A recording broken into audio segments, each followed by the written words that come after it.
नमस्कार दोस्तों, मैं आपका साथी विजेंद्र सिंह। आइए हम बात करते हैं अगली सीरीज में, जिसमें जानेंगे कि किस तरीके से जो आर का एग्ज़ाम 5 दिसंबर में होने वाला है, उनमें हम कुछ चीज़ें आपके सामने लेकर प्रस्तुत हैं।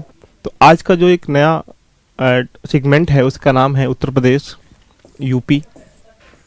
तो यूपी विशेष से जो प्रश्न आते हैं आर ओ में, उन पे हम लोग अध्ययन करेंगे। हम आपसे 3-4 बातें करेंगे इस पूरे श्रृंखला में। पहली बात करेंगे कि यूपी जो विशेष है, जो आर का एग्ज़ाम है, जैसा कि आप जानते हैं कि ये 5 दिसंबर को होने वाला है, और 5 दिसंबर 2021 को अगर ये होने वाला है तो आप ये मान के चलें कि बहुत कम समय बचा है। तो लास्ट टाइम में जैसा आपको ज्ञात ही है कि यहाँ पे इसके 140 क्वेश्चन जो हैं पहले वाले पेपर से होते हैं, 60 जो हैं पहले दूसरे वाले क्वेश्चन से होते हैं। तो अगर 140 क्वेश्चन यहाँ से है और 60 यहाँ से है, तो ये मान के चलें कि इसकी मेरिट है वो 130 प्लस के अराउंड रहनी है, जैसा कि आपने लास्ट ईयर के पेपर में देखा होगा।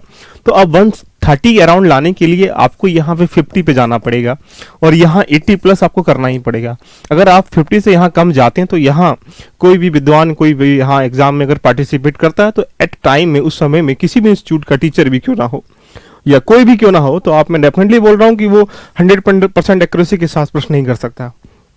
तो ये मान के चले कि यहाँ पे 80 प्लस आपको जाना ही पड़ेगा, यहाँ 50 प्लस करना पड़ेगा। तो अब यहाँ पे प्रश्न ये बन जाता है कि ये उत्तर प्रदेश जो विशेष है, इसमें, इस विशेष में उत्तर प्रदेश जो सामान्य ज्ञान है वो आपको पूछता है लगातार। सामान्य ज्ञान के आधार पर कुछ उत्तर प्रदेश की जनगणना के बारे में प्रश्न पूछ लेता है, कभी कभी उत्तर प्रदेश का जो करंट अफेयर है वो पूछ लेता है। तो कुल मिला के अगर देखा जाए तो करंट अफेयर के पार्ट को भी अगर हम लोग निकाल दें तो स्टैटिक पार्ट से जो क्वेश्चन है उत्तर प्रदेश के, वो लगभग 7 से 8 प्रश्न की भूमिका इसमें रहती है। तो जब आपको 80 प्रश्न करने हो और 7 से 8 प्रश्न यहाँ आ रहे हो, तो ये मान के चलिएगा कि 10% कहीं ना कहीं उत्तर प्रदेश का विशेष वेटेज रहता है। लेकिन उत्तर प्रदेश का विशेष वेटेज रहता किन चीजों में है भाई? उत्तर प्रदेश विशेष अपना क्या एक इतिहास है, कब उसकी विधानसभाएं बनाई गई, विधान परिषद बनाया गया, इसके उपरांत क्या इसका खनिज संसाधन में क्या स्ट्रक्चर है, कृषि में क्या स्ट्रक्चर है, परिवहन में क्या स्ट्रक्चर है, पर्यावरण में क्या स्ट्रक्चर है, वनों में क्या स्ट्रक्चर है ना। ये जितनी भी बातें हैं, अगर आपने सिस्टमेटिक से नहीं प्रो रखी होंगी तो आप क्या करेंगे? आप उन प्रश्नों को नहीं कर पाएंगे। तो इसका मतलब क्या है कि उत्तर प्रदेश विशेष को आपको ध्यान देना है। अगर आप उनको आराम से कर पाएंगे तो फिर कहीं ना कहीं इतने प्रश्न आप इवेल्युएट कर पाएंगे। तो इसका पूरा एक सार बन सकता है यूपी को लेते हुए। यूपी को लेते हुए जितनी भी बातें हैं, वो सारी बातें आपके दिमाग में पूरी सिस्टमेटिक तरीके से पिरो गई होंगी, और उन पे हम आज प्रश्न करेंगे जो लास्ट ईयर के पेपर में आए हुए भी हैं, और उनसे कैसे कैसे प्रश्न बन सकते हैं। चलिए हम डिस्कशन करते हैं क्वेश्चन के तरफ। नवाब सियाउद्दौला की बेगम का प्रसिद्ध जो मकबरा है, जिसका नाम है बहू बेगम का मकबरा, यानी उनका नाम था बहू बेगम का मकबरा, वो निम्नलिखित में से किस स्थान पर अवस्थित है? तो ये क्या डिनोट कर रहा है कि हिस्टोरिकल जितनी भी कहानियां हैं, कहाँ मकबरा है, लखीमपुर खीरी में क्या है, इलाहाबाद में शिलालेख वगैरह, ये जितनी भी स्तूप ये हैं, अगर ये आपको नहीं पता होंगे तो यहाँ से एक प्रश्न आता है। मैं उन प्रश्नों की श्रृंखला को लेकर आपके सामने आया हूँ, जहाँ से यूपी के आर के अंतर्गत यूपी के विशेष प्रश्नों का एक पूरा स्ट्रक्चर पूछा ही जाता है। तो अगर यहाँ देखा जाए तो यहाँ से प्रसिद्ध जो मकबरा है, ये निम्नलिखित में किस स्थान पर है, इस स्थान का नाम पूछ रहा। तो आप जैसा जानते हैं कि नवाब सिराजुद्दौला जो अवध के नवाब थे, उनकी जो पत्नी थी, उनकी पत्नी का जो मकबरा है वो बनाया गया था फैजाबाद में। तो इसका आंसर क्या बन जाएगा? फैजाबाद बन जाएगा। तो ऐसे ही जितने भी यहाँ से जितने भी कृति या स्थान जो प्रसिद्ध हैं, लखीमपुर खीरी है, इटावा है ना, जितने मेन जो जहाँ पे चीज़ें अवस्थित की गई हैं, वो आपके दिमाग में फिल्म हो जाना चाहिए, जिससे कि लगे कि इसका आंसर आप करने में सक्षम हो जाएंगे। अगला क्वेश्चन आपके सामने ये रहा, तो आप इसका आंसर देने में बहुत आराम से पता होना चाहिए कि यूपी के अंतर्गत जो नवगठित आयोग हैं या नवगठित जितनी भी संस्थाएं हैं, वो आपको पता होना चाहिए कि लास्ट मोमेंट पे कब कैसे की गई। तो अगर देखा जाए तो उत्तर प्रदेश में किसान समृद्धि एक आयोग की स्थापना की थी 2017 में। अब इसका आंसर क्या बन जाएगा? 2017 बन जाएगा। लेकिन अगर इसके थोड़ा अंदर जाएंगे तो इसके अंदर जाने का पर्पस क्या पूछेगा कि इसकी स्थापना करने का मूल कारण क्या था। जब नवंबर 2017 में इसकी स्थापना की थी, तो स्थापना करने का मूल कारण था कि कहीं ना कहीं हमारे पास जितनी भी किसानों की आय है, उसकी आय को दुगना करना था। अब किसानों की आय को दुगना करने के पर्पज से हमने किसान समृद्धि आयोग की स्थापना कर दी, और किसानों की आय दुगना करने का जो लक्ष्य रखा था उत्तर प्रदेश सरकार ने, वो 2022 तक रखा है कि 2022 तक हम किसानों की आय को दुगना कर लेंगे। क्या ऐसा ये आयोग कुछ ऐसे सुझाव दे पाएगा? क्या ऐसी क्रियाएं वो करा पाएगा? ये सारी चीजें आपके दिमाग में पूरे आयोग जितना भी हमारा यूपी का प्रशासनिक ढांचा है वो आपके दिमाग में हो जाना चाहिए कि यूपी की सीटें कितनी हैं, यूपी के अंतर्गत क्या क्या स्ट्रक्चर होता है, कौन सी सीटें कहाँ से आती हैं, ये सब चीज़ें आपको एक प्रशासनिक ढांचावली से याद हो जानी चाहिए। क्वेश्चन नंबर 3 की जब चलते हैं, इफ्को यूरिया कारखाना उत्तर प्रदेश के निम्नलिखित में से किस स्थान पर क्या है उपस्थित है। अब दिमाग में होना चाहिए कि जो इफ्को है इसकी ये कहाँ पर है। अब आपसे पूछा जाएगा जो इफ्को यूरिया कारखाना है कहाँ पर है यूपी में, तो जितने भी स्थान है वो जान लीजिएगा। तो अब इसका आंसर ऊंचाहार, आंवला, जमशेदपुर, जगदीशपुर। तो ये कुछ थोड़ी सी बातों से आप दिमाग में वेलवेट कर पा रहे हो कि कुछ ऐसे नाम है जो आउट ऑफ यूपी के हैं, तो उनको तो हम क्लिक नहीं करना है। जैसे इफ्को यूरिया कारखाना यूपी के किस स्थान पर है, तो जैसा आप जानते हैं कि जो इफ्को यूरिया कारखाना है ये आपको पता होगा कहाँ पर है, तो इस प्रश्न का उत्तर देने में आप सक्षम होंगे। ये एक आंवला स्थान पड़ता है, एक नगर है, एक स्थान है। और ये कहाँ पड़ता है ये भी आपको पता होना चाहिए कहाँ पड़ता है। तो एक बरेली जिला पड़ता है, बरेली जिला, और बरेली जिले में एक जगह है आंवला, वहां पर इफ्को यूरिया कारखाने की स्थापना की गई है। और ये जो कारखाना है वो इफ्को यूरिया के लिए क्या है, प्रसिद्ध है। तो ये दिमाग में हो जानी चाहिए। Question number next, Uttar Pradesh के अंतर्गत जो ये जनजातियां हैं उन जनजातियों के बारे में आपको पूरी जानकारी होनी चाहिए कि जनजाति कौन सी कहाँ पाई जाती है, उसके प्रमुख जो त्योहार हैं वो कौन कौन से होते हैं, इन त्योहारों के साथ साथ ये जाति कौन कौन सी बोली बोलती है, कौन कौन से कार्यक्रम करती है, क्या इसके लिए प्रसिद्ध कार्यक्रम कौन कौन से हैं, प्रसिद्ध कार्यक्रम के साथ प्रसिद्ध क्रियाएं कौन कौन सी करती हैं, या इनका रहन सहन जो पालन पोषण है वो कैसा होता है। अगर जनजाति आपके बारे में ये नहीं पता होगा तो आप इस प्रश्न का आंसर करने में नहीं बता पाएंगे। तो यहाँ से ये पूछा गया है कि जो एक जनजाति है जिसका नाम है बुक्सा, तो बुक्सा कहीं ना कहीं ये बिजनौर में पाई जाती है। बिजनौर एक जगह है, उत्तर प्रदेश के अंतर्गत जिला है जो मवाद मंडल में आता है। अब ये बुक्सा प्रजाति के अंतर्गत जो जो क्रियाएं होती हैं इसके साथ सारी जनजातियां आप दिमाग में वेलवेट कर लीजिएगा। एक प्रश्न जनजाति से आने की संभावना यूपी पीसीएस के अंतर्गत जो आरओ का एग्जाम है उसमें होती है। आगे करते हैं क्वेश्चन नंबर 5 की तरफ। क्वेश्चन नंबर 5 को बड़े आराम से देखने का प्रयास करिएगा। क्या लिखा है क्वेश्चन आपने, उत्तर प्रदेश में कृत्रिम अंग निर्माण जो निगम है, कृत्रिम अंग निर्माण जो निगम है उसे कहाँ स्थित किया गया है। क्वेश्चन अच्छा है, पूछा जा सकता है क्योंकि कहीं ना कहीं ये हमारे विकलांग जो व्यक्ति होते हैं उनको उनके अंग बनाने का कार्य क्या है, निगम करता है। अब ये निगम करता कैसे है, कहाँ करता है, या इसकी स्थापना कब की गई, कहाँ की गई, इसके बारे में अगर आपको नहीं पता होगा तो इस प्रश्न का आंसर आप नहीं दे पाएंगे। जैसे उत्तर प्रदेश के अंतर्गत अगर जितने भी विकलांग लोग हैं उन लोगों की विकलांग लोगों की सहायता करने के लिए कृत्रिम उपकरण बनाए जाते हैं। जैसे किसी का पैर कट गया तो उसके पैर के उपकरण बनेंगे, है ना। तो ऐसे उपकरण बनेंगे तो कहाँ की गई इसकी स्थापना, कानपुर में की गई। और कानपुर में इसकी स्थापना 1972 में की गई थी। 1972 में उत्तर प्रदेश के अंदर जितने भी विकलांग क्षेत्र में जो व्यक्ति हैं उनके कृत्रिम अंगों का निर्माण ये निगम करता है। तो ऐसे प्रश्नों को जितने भी हमारी कॉर्पोरेशन है, जितने भी हमारे निगम्स हैं, जितनी भी हमारी संस्थाएं हैं, क्या काम कहाँ कहाँ करती हैं उनके बारे में रख ली। जैसे अगर आप तुमसे को पूछा जाए कि तो यूपी का पहला विधि यानी लॉ कॉलेज जो विधि कॉलेज है कहाँ स्थापना किया जा रहा है ना, स्पोर्ट कॉलेज कहाँ स्थापना किया जा रहा है, तो विधि कॉलेज इलाहाबाद में, स्पोर्ट्स कॉलेज जो है मेरठ में। तो ऐसे सारे आंकड़े आपके दिमाग में पूरे यूपी को लेके हो जाने चाहिए जहां से प्रश्न आने की संभावना ज्यादा है। एक प्रश्न यहां से जरूर पूछेगा और ये प्रश्न आपको होना ही चाहिए। जैसे आपसे पूछा काली जो मिट्टी के बर्तन है वो कहाँ प्रसिद्ध हैं, जो चीनी मिट्टी के बर्तन है वो कहाँ के लिए प्रसिद्ध हैं, और यहाँ से पीतल की जो शिल्प कृति है वो कहाँ प्रसिद्ध है, और शीशा जो शिल्प कृति है कहाँ प्रसिद्ध है। ये प्रश्न आपसे पूछता है, ये मैचिंग के लिए पूछता है। स्पोर्ट्स कहाँ फेमस है, ताले कहाँ के फेमस है, आंवला कहाँ का फेमस है ना। तो कुछ ऐसे जिले जहाँ पे कुछ मैन्युफैक्चरिंग के आधार पर या कह सकते हैं कि वहाँ की जो प्रतिष्ठित चीजें हैं वो फेमस होती हैं, उनको वो मैचिंग आपसे कराता है। मैचिंग अगर नहीं कराएगा तो डायरेक्टली वो कहीं ना कहीं वो पूछ लेता है। तो अगर यहां से बात करें, काली मिट्टी के जो बर्तन है वो निजामाबाद जगह में प्रसिद्ध है। निजामाबाद कहाँ पड़ता है, एक आजमगढ़ में पड़ता है, आजमगढ़ में पड़ता है। अब सोचो अगर इसी क्वेश्चन को आपको सिर्फ एक ही क्वेश्चन पता हो और उसका आंसर निकालना चाहें तो सोचिएगा, पहले का अगर फोर्थ आंसर हो चुका है तो पहले का जो फोर्थ आंसर है आप खुद इसमें देख लीजिएगा कि पहले का फोर्थ होने से कौन सा ऑप्शन बन रहा है, यहाँ से बी ऑप्शन बन रहा है। तो अगर पहले का फोर्थ ऑप्शन होने से बी ऑप्शन बन रहा है तो यानी हम ये कह सकते हैं कि इसका आंसर क्या है, बी ऑप्शन है। अब सोचिएगा, मान लीजिएगा तुम्हें ये भी नहीं पता, आगे चलते हैं। अगर आपको पता है कि पीतल के जो बर्तन है मरवाद में पाए जाते हैं, तो पीतल की जो शिल्प कृति है वो कहाँ पाई जाती है, मरवाद में। तो अगर तीसरे का पहला पता है तो सोचो तीसरे का पहला कहाँ पर है, तीसरे का पहला भी यहाँ पर है। तो ऐसे ऑप्शन से हम अगर हमें एक दो चीजें भी पता होती हैं तो एक दो चीजों के आधार पर हम पूरे क्वेश्चनों को आराम से कर सकते हैं। उसके बाद अगर देखा जाए तो चीनी के जो बर्तन हैं हमारे खुर्जा में प्रसिद्ध हैं, और शीशा जो है फिरोजाबाद में प्रसिद्ध है। ये चीज़ें आपके दिमाग में बन जानी चाहिए। तो ऐसे प्रश्न जरूर पूछेगा यूपी से। जब भी प्रश्न आता है आरओ में तो एक प्रश्न यूपी का पूछता है कि स्पोर्ट्स कहाँ पर है, ताले कहाँ पर है, या ढोलक कहाँ पर है, या जो हमारे प्रसिद्ध चीज़ें हैं ये चीज़ें पूछ लेता है। तो इसलिए एक लिस्ट बना के इनको डिवाइस कर लीजिएगा यूपी से कि हाँ यहाँ से प्रश्न पूछा ही जाएगा। आगे चलते हैं। देखो क्वेश्चन क्या लिखा है। ये प्रश्न जो है एप्लीकेशन प्रश्न है, और इस प्रश्न को करने के लिए बड़े प्रयास करना पड़ेगा आपको। जैसे कन्नौज कहाँ के लिए फेमस है? इत्र के लिए फेमस है। पहली बात बिल्कुल सही है। आगे लिखा है कारण लिखा है उसका, कन्नौज शहर के सभी निवासी। मार्क कर लीजिएगा कुछ कीवर्ड्स को, कुछ जो इंपोर्टेंट बातें हैं उनको मार्क कर लीजिएगा। और आपसे पूछ रहा है कि कन्नौज जो शहर के प्रमुख निवासी हैं वो यहाँ इत्र का ही उद्योग करते हैं, इत्र का ही उद्योग करते हैं, इंडस्ट्री के अंतर्गत उनका इत्र का ही उद्योग है। अब इसमें आपसे पूछना ये चाह रहा है कि निम्नलिखित में नीचे के जो कूट है इसमें दोनों में से कौन सा इसका आंसर सही है। एक छोटी सी बात को समझने का प्रयास करिएगा। कन्नौज को इत्रों का शहर कहते हैं, ये बात बिल्कुल सही है। पहले कथन से हम इसमें बिल्कुल राइट मांग सकते हैं।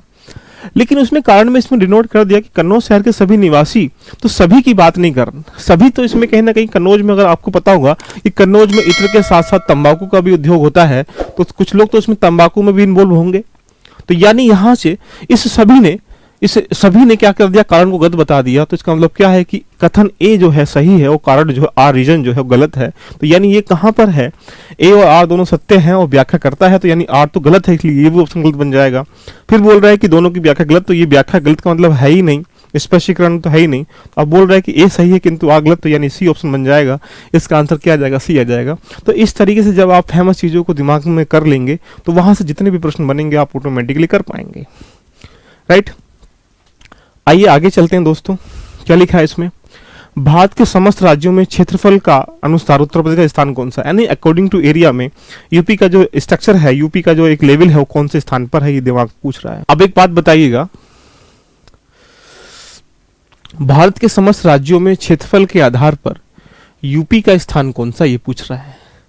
आप जानते हैं पूरे वर्ल्ड में जो पूरे वर्ल्ड का 2.42 जो % है वो एरिया किसके पास है, इंडिया के पास है। इसका 7.33 यानी 7.30 भी कह सकते हैं, इतना % जो एरिया है वो किसके पास है, यूपी के पास है। अब आपसे ये प्रश्न कहां से पूछ रहा है, यूपी के एक ढांचे के आधार से प्रश्न पूछ रहा है। यूपी का स्ट्रक्चरल एक बॉडी आपसे देना चाह रहा है कि यूपी का जो एरिया है वो कितना है। ये पता है तो यूपी का एरिया पूरे अकॉर्डिंग टू इंडिया में कौन से लेवल पर, तो अगर पहले रूप में जाएंगे तो पहले में अगर आप दिमाग में लगा पा रहे होंगे कि पहले पे राजस्थान है, पहले पे राजस्थान है।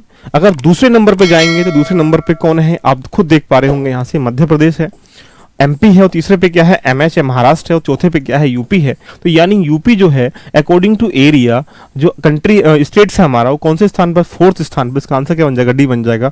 अब राजस्थान के पास सबसे ज्यादा एरिया है, और फिर उसके बाद एमपी है, देन उसके बाद महाराष्ट्र, उसके बाद क्या उत्तर प्रदेश है। तो यानी जो यूपी का पूरा स्ट्रक्चरल सिचुएशन है उसको भी एक बार दिमाग में कंटेस्ट कर लीजिएगा।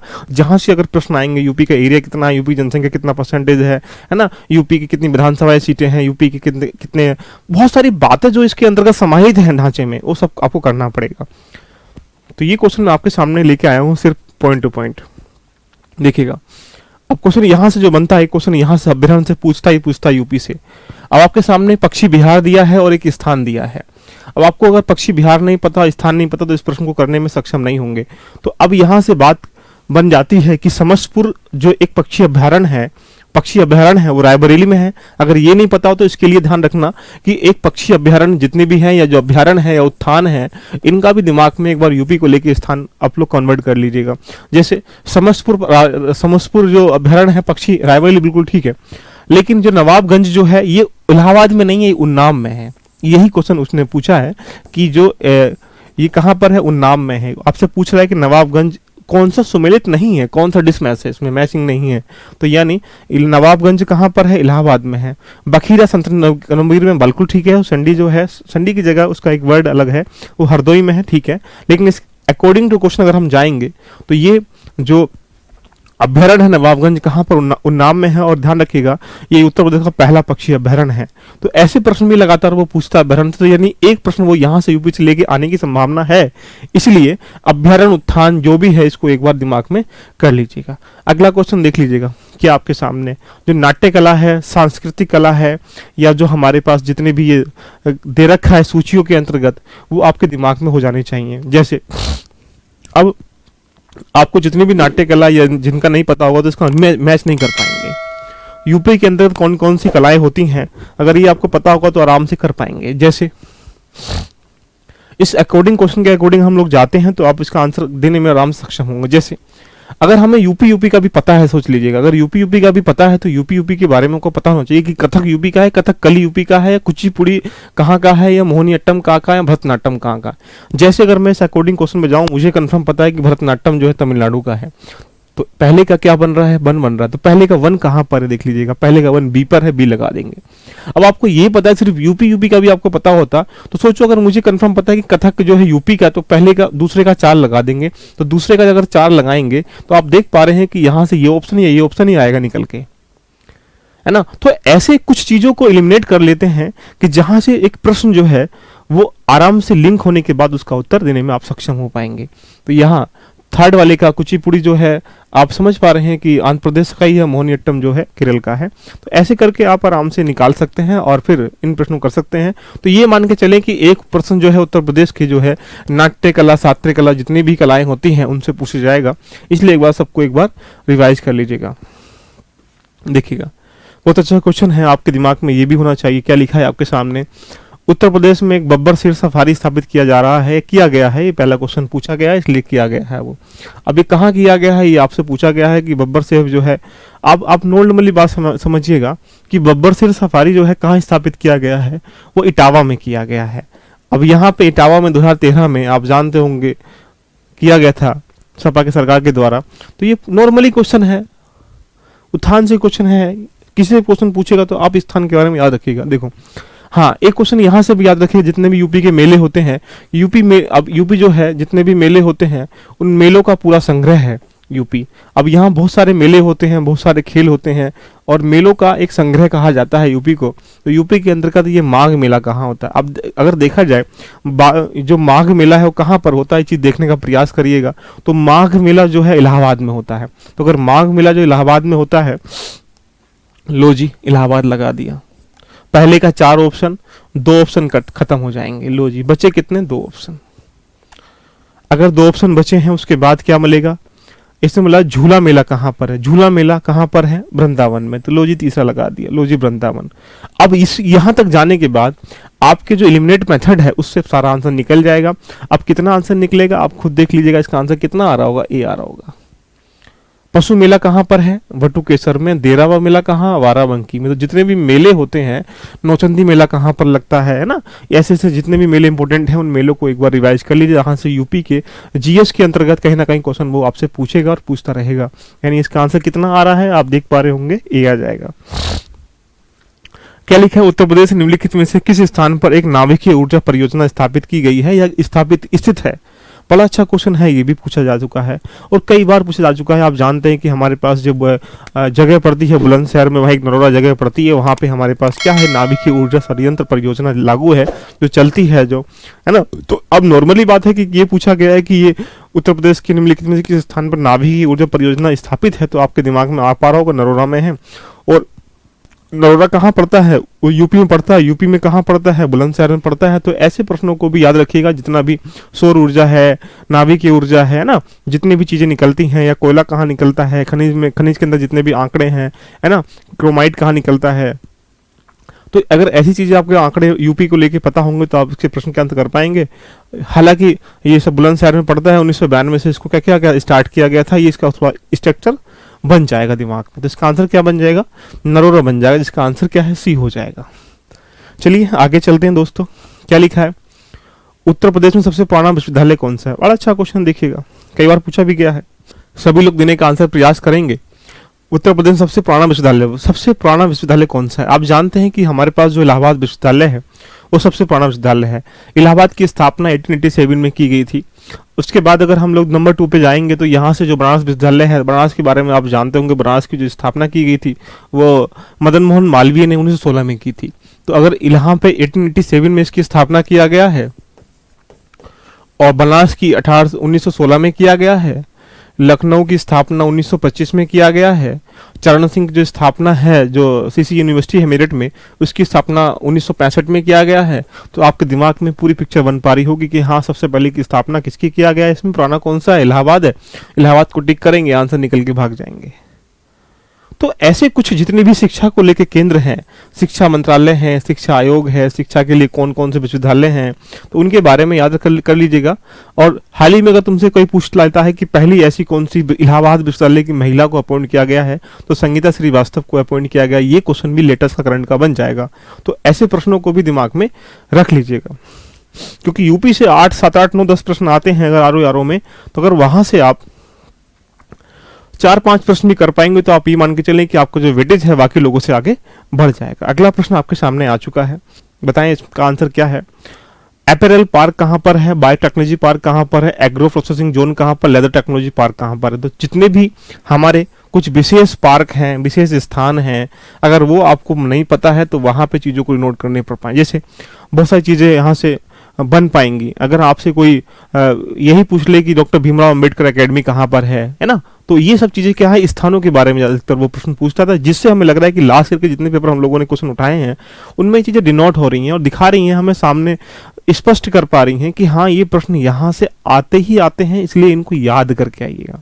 तो जैसे अपैरल पार्क जो है कानपुर में है, तो अगर हमें कंफर्म पता है कि अपैरल पार्क जो है कानपुर में है, तो एक छोटी सी बात तुम्हारे दिमाग में पिक्चर बन पा रही, बिल्कुल से एज इट इज जो क्वेश्चन है वो आरओ के पेपर से उठाया गया है। तो मुझे नहीं पता कि यार, मुझे कंफर्म पता है कि अपैरल पार्क कहाँ पर है, यानी पहले वाले का, यानी ए का जो ऑप्शन है, वो 3 आ गया। अब ए का 3 आने से मुझे अगर बाकी चीजें नहीं भी पता होंगी तो आप खुद देख पा रहे होगे कि यहाँ से प्रश्न का आंसर करने में सक्षम होंगे। कैसे सक्षम होंगे, इस चीज को समझने का प्रयास करते। जैसे अब दो पॉइंट तो खत्म हो गए ना, सिर्फ हमारे पास ए और डी बचा। अब आगे चलते हैं। इसमें से अगर और भी अगर आपके दिमाग में एक वर्ड देखा जाए कि एकाध पार्क और भी आपको पता है, तो अगर इसमें एकाध पार्क और भी पता होगा तो इसका आंसर डायरेक्टली क्या हो जाएगा, क्लेरिफाई हो जाएगा। अब कैसे क्लेरिफाई हो जाएगा, इसका आंसर देख लेते हैं। अगर यहां से देखा जाए बायोटेक्नोलॉजी पार्क जो कहां पर है, लखनऊ में है, तो अगर बायोटेक्नोलॉजी पार्क लखनऊ में है तो सेकंड वाले का जो आंसर है वो कितना हो जाएगा, 4 हो जाएगा। तो अगर सेकंड वाले का भी 4 हो चुका है तो यानी बी का भी कितना आ चुका है, 4 हो चुका है। तो अगर पहले का 3rd है, दूसरे का 4th है, यानी पहले का 3, दूसरे का 4th, तो कितना हो चुका है। अभी देखो कि इसके बाद कुछ जाना है, नहीं जाना है, टिक लगा के भागना है, यानी आंसर कितना बन जाएगा, ए बन जाएगा। लेकिन फिर भी अपैरल पार्क कहां पर है, कानपुर में है। बायोटेक्नोलॉजी पार्क कहां पर है, लखनऊ में है। उसके बाद जो एग्रो एसोसिएशन जोन जो है वो कहां पर है, सहारनपुर में है। लेदर पार्क कहां पर है, उन्नाव में है। ये लेदर टेक्नोलॉजी पार्क की बात कर रहा है। तो यानी यूपी के अंतर्गत जो आरओ का एग्जाम है उसमें अगर मान लीजिएगा अगर आप यूपी के प्रश्न आ रहे हैं, तो यूपी का जो एक कंटेंट है, जो डाटा है, जो कंसेप्ट है, उसको आपने बिल्कुल सिस्टमेटिक तरीके से सजाया है कि पहले एक टॉपिक को पढ़िएगा, उसमें चीजें इन्वॉल्व कर लीजिएगा और फिर प्रैक्टिस करिएगा। आप खुद देख पा रहे होंगे कि लास्ट के जितने भी प्रश्न हैं मैं आपके सामने लेके खड़ा हूं। देखो ये क्या है, क्वेश्चन देखिएगा। उत्तर प्रदेश में जैन एवं बौद्ध धर्म दोनों का संबंध, धर्मों का प्रसिद्ध तीर्थ स्थल कौन सा है। मतलब आपको रिप्रेजेंट ये करना है उत्तर प्रदेश में जैन धर्म का और बौद्ध धर्म दोनों के धर्मों का जो प्रसिद्ध तीर्थ स्थल है वो कौन सा, ये आपसे पूछ रहा है। तो बड़ी लॉजिकल पैटर्न से आप समझने का प्रयास करिएगा कि यहाँ से एक प्रसिद्ध स्थल के बारे में बात कर रहा है। तो अब यहाँ से छोटी सी बात को समझिएगा कि सारनाथ सिर्फ और सिर्फ बौद्ध धर्म के लिए है, कौशाम्बी जैन धर्म और बौद्ध धर्म दोनों के लिए है, कुशीनगर सिर्फ बौद्ध धर्म के लिए है, उपरोक्त में से कोई नहीं है। तो फिर अगर यहां से स्पष्ट नहीं करना तो जरूरत ही नहीं है इसकी। अब आपसे ये पूछ रहा है कि ऐसे कौन से स्थल हैं जो दोनों के लिए प्रसिद्ध हैं, वो कहां के लिए प्रसिद्ध हैं, कौशाम्बी। तो यहां से जो एक यूपी का हिस्टोरिकल बैकग्राउंड है धर्मों को लेते हुए, चाहे जैन धर्म बौद्ध धर्म की जितनी भी कृतियां हुई हैं, या उन लोगों ने महापरिनिर्वाण हुआ है, या वहां ज्ञान की प्राप्ति करी है, या कहां कहां किसने सभाएं की हैं, अगर ये आपको पता होगा तो इस प्रश्न का आप आराम से आंसर दे पाएंगे। तो इसका आंसर कितना बन जाएगा बेटा, बी बन जाएगा। आगे चलते हैं। उत्तर प्रदेश किस जिले में देश के प्रथम पुलिस संग्रहालय की स्थापना की गई है या की गई। प्रथम पुलिस संग्रहालय एकेडमी नहीं, संग्रहालय की बात कर रहा है। अब ये प्रश्न अगर आप आराम से देखेंगे तो एक दिमाग में पिक्चर नुमा चीजें बन पा रही होंगी।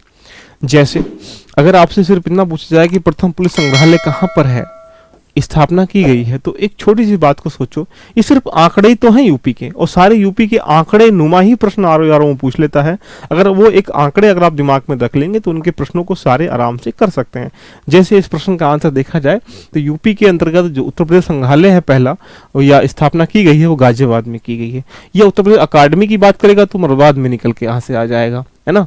तो यहाँ से इसका जो आंसर है वो कितना हो जाएगा, गाजियाबाद आंसर आ जाएगा। तो इसका राइट आंसर क्या है, गाजियाबाद। आगे चलते हैं। अच्छा क्वेश्चन देखिए, संगीत से दिया गया है और ये संगीत से प्रश्न सबसे होना चाहिए, तभी इसको कर पाएंगे। क्या लिखा है इसमें, उस्ताद कुछ लिखा है उत्तर प्रदेश नाट्य एकेडमी की स्थापना। तो आप जानते हैं कि जो हमारे पास उत्तर प्रदेश नाट्य एकेडमी है 1963 से काम करती है और वहां पे संगीत का पुरस्कार भी दिए जाते हैं।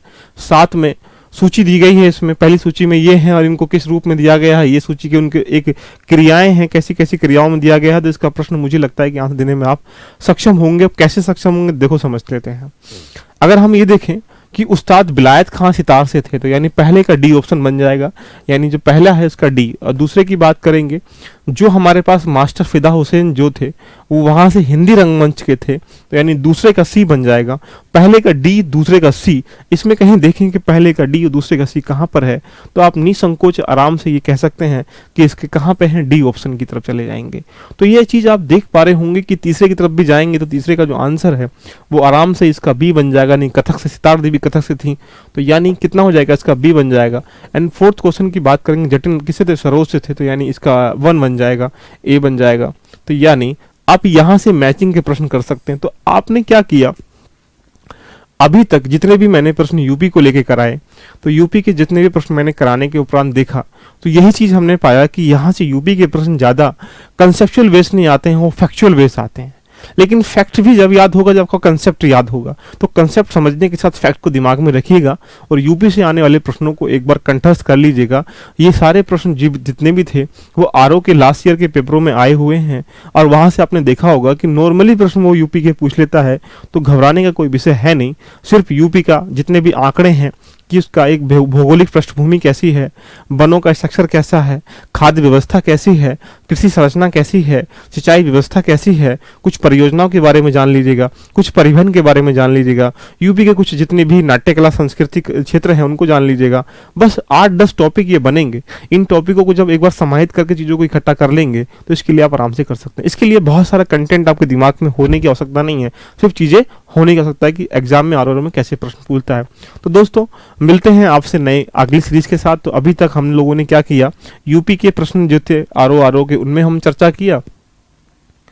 तो यूपी के प्रश्न यहाँ से ये मान के चलें कि जो आरओ के एग्जाम में है वो लगभग ये मान के चलिएगा कि 8 से 9 प्रश्न आएंगे ही आएंगे। उनको रेडी करने के लिए पूरा एक इसका सार आपको कह सकते हैं कि जो स्टैटिक पार्ट है उसको देख लीजिएगा, इसके बाद जो करंट का पार्ट है उसको देख लीजिएगा, साथ में जो कुछ जनगणना है, सेंसस है, तो उसको देख लीजिएगा। तो 4-5 हिस्सों से लगा के यूपी के जो हैं लगभग 10 से 15 प्रश्नों के बीच बन जाते हैं।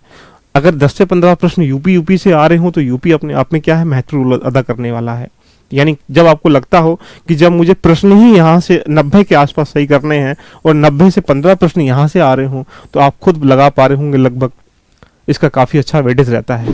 तो मिलते हैं नई सीरीज के साथ। हम लोग अभी आरओ के साथ आपके साथ जुड़े हुए हैं, जिसमें हम लोग बता रहे हैं कि लास्ट ईयर में आरओ में प्रश्न कैसे आते हैं, उसको कैसे रेडी करना चाहिए और लास्ट मोमेंट पे ये चीज़ें कैसे होने। यूपी के लिए कोई टेंशन लेने की आवश्यकता नहीं है, स्पेशल किताब एक बार रिवीजन कर लीजिए लास्ट पेपर से, वहाँ से निकल जाएंगे। तो ठीक है दोस्तों, मिलते हैं नेक्स्ट सेशन के साथ।